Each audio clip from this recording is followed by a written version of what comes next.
This smells familiar. Her voice cut the room like a blade. My wife's mother held her fork suspended in the air, tilting her head, sniffing the food I had just placed on the table. Her lips curled into that rehearsed little smile she always wore when cruelty dressed itself as politeness. Like the canned dog food my neighbor buys. Silence. The table froze. Even the candles flickered as if embarrassed. My wife's hand trembled around her glass. The guests, her siblings, their partners, the two neighbors invited for civility, looked anywhere but at me. I smiled, a precise, unshaken smile. "Thanks for the feedback," I said softly, then leaned back, letting my words linger. But I didn't cook this. I turned my eyes to my wife. Her skin drained of color.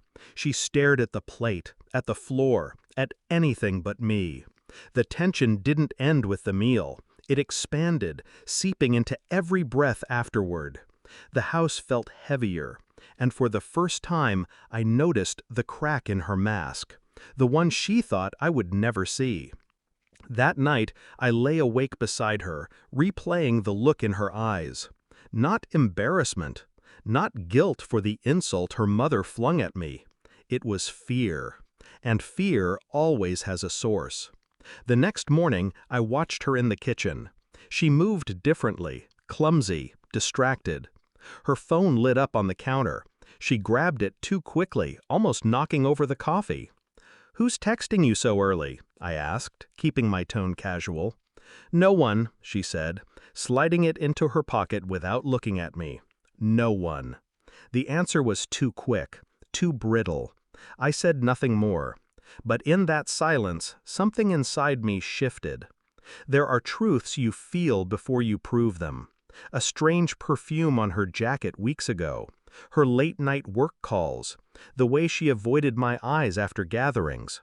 Small details, overlooked at the time, now aligning like teeth on a lock. It wasn't about her mother's insult. That was just a spark. The fire had already been waiting. I remembered the way she froze when I said I hadn't cooked the meal. Why had that unsettled her so deeply? The explanation came to me with cruel clarity. It wasn't my cooking her mother mocked. It was someone else's. I began with patience, the kind of patience that kills quietly. When she showered, I checked her phone. Locked, a password she had never bothered with before. When she went to see a friend, I noted the time she left, the time she returned, the scent of wine that lingered. Her lies grew polished, but no lie is seamless. I ordered records from the phone company. I waited for the bills in the mail before she could intercept them. Unknown numbers, long calls late at night. I drove past her office on evenings she claimed to be working late. Her car wasn't there. My face never betrayed what I knew. At home, I smiled. I asked about her day. I touched her hand at dinner. But in the silence of my mind, I was rearranging pieces on a board. I considered what my mother-in-law had said, the food, the insult, and the slip my wife had given away in that moment. Someone else cooked that meal. Someone she trusted enough to serve at her mother's birthday table. And, if my suspicion was correct, someone she trusted more than me. I sent a shirt of our daughter's for DNA testing, masked as a routine medical request. My hands shook as I packed it, but not from fear, from control, from the precision of a man who has already made peace with the answer, because the truth was coming, and I was ready to meet it. The envelope arrived on a Tuesday. White, ordinary, the kind of thing anyone else would dismiss. I sat at the dining table, the same place where her mother had insulted me. The irony wasn't lost. I opened it, read the lines twice, then once more, slower. Not mine. The child I had loved, raised, kissed goodnight. Not mine. The house felt different, colder.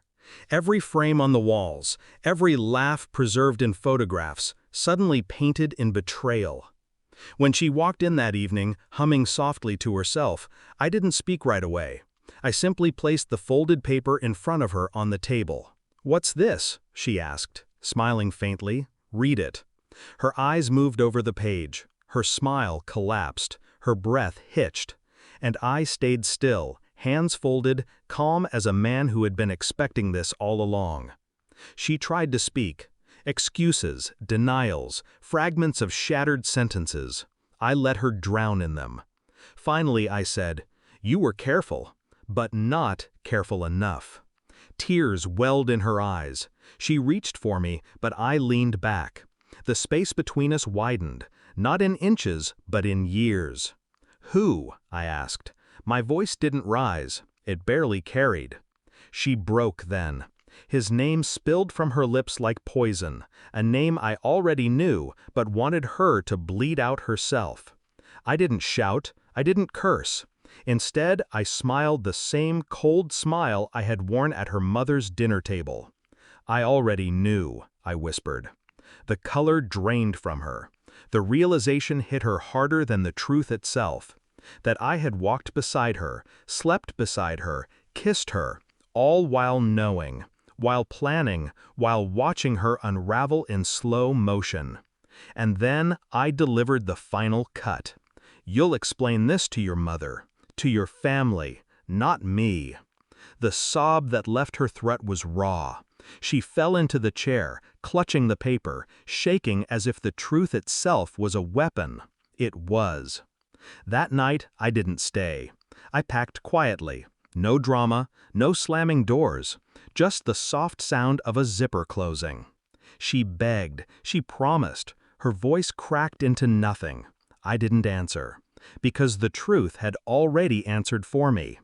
On my way out, I glanced once more at the dining table, the place where her mother mocked me, the place where my suspicion was born, the same table where I left the truth for her to choke on.